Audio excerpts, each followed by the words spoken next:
So I'm making a prime rib roast. I'm gonna smoke this about 300 degrees, probably for, oh, I'm guessing 45 minutes. We're gonna find out as we get this done. I'm doing a little coat in olive oil. This little olive oil squirt gun is pretty sweet. I'm gonna salt it with some kosher salt. It's kind of my go-to on everything. Kosher salt on everything. Some garlic salt. And some pepper.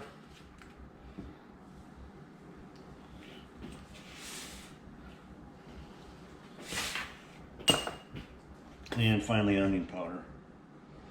We'll coat all sides good.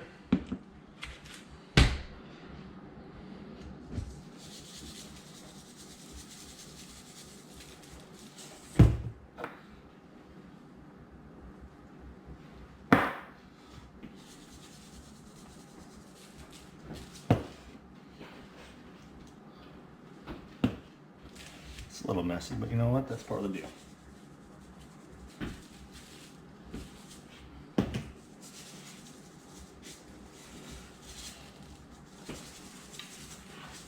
This here is certified Angus beef.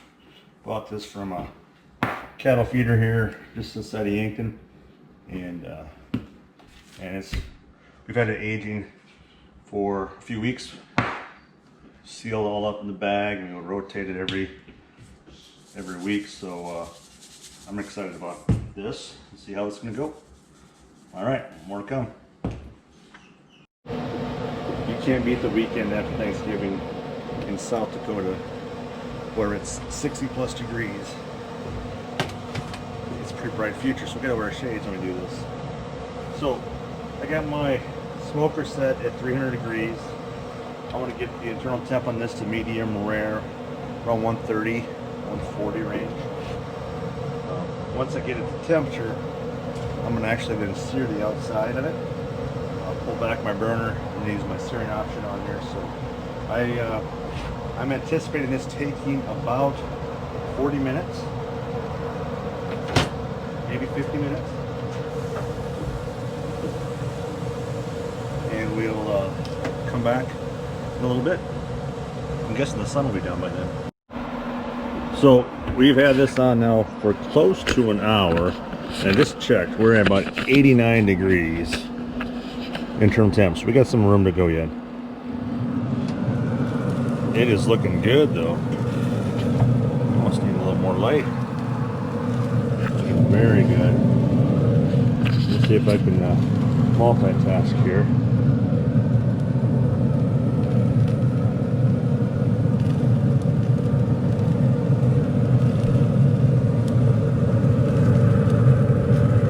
This is not a professional production company, but we're working on it. Like a cell phone and a GoPro, we're gonna get this done. So we got some time yet.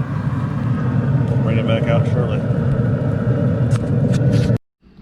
All right, I let this rest about 20-25 minutes. Ooh, that looks good.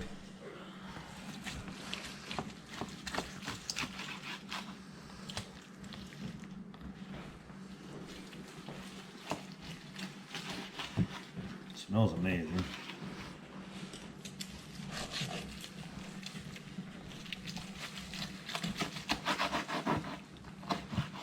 Good crust to that.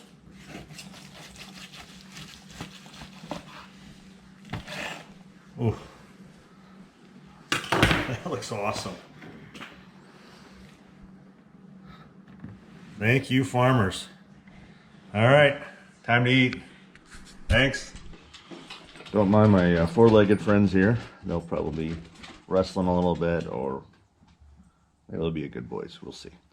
So I wanted to do a recap of my prime rib I did last Saturday. It's a week later now. Wanted to give some time to contemplate a little bit on what went well, what we could have done better. So when I put the prime on, I had my smoker set at about 300 degrees, and I was reading some online instructions or posts or some videos, seen some videos, and it said 300 degrees, it would take about 45 minutes. Well, maybe that's on a hot charcoal coal grill or smoker, but with the pellet smoker here, it took a little bit longer. So one thing I could have done better is timed it out a little bit better, because we ate about an hour later, which that's all right. We had no problem with that. But you know, I had that smoker set at 300, and we did it, and it took about 2 hours. And one key with smoking any type of meat is to make sure you have a meat thermometer to get it to your desired temperature. I like mine about medium rare. We pulled it off at about 130 on the smoker, and then I let it rest for about 20 minutes. Because I didn't have enough patience to wait for 30 minutes, because it smelled amazing, and it was amazing. So, you know, this was probably, I would guess, around an 8-pound prime, and took about 2 hours with an internal temp of about 130 and resting for about 20 minutes. The seasoning on it was something very simple. Salt, I always use kosher salt, pepper, garlic salt, and some onion powder, and put that on probably a good 2 hours or so before I actually started to cook the prime. So I'm always a big believer in having my prime rib or any meat seasoned, if possible, a good 24 hours in advance, just so that seasoning can really get into the meat. So it was a great meal. Shared it with my family on Thanksgiving weekend, and I don't think there was one person that was not happy with how it came out. If there was leftovers, someone did take it home. So you're welcome out. Anyway, just want to give you a little recap, and keep trying. That's all I've been doing. I'm self-taught. I'm not have any training whatsoever. Just read some stuff online, learn a little bit that way, and watch some videos. But it's fun to learn. And when you make mistakes, hey, you make mistakes. Don't worry about it. So remember, always thank those farmers out there that provide the food and the table. Thank the men and women in uniform here and abroad, because they're keeping us safe and letting us celebrate this great country. We'll talk soon.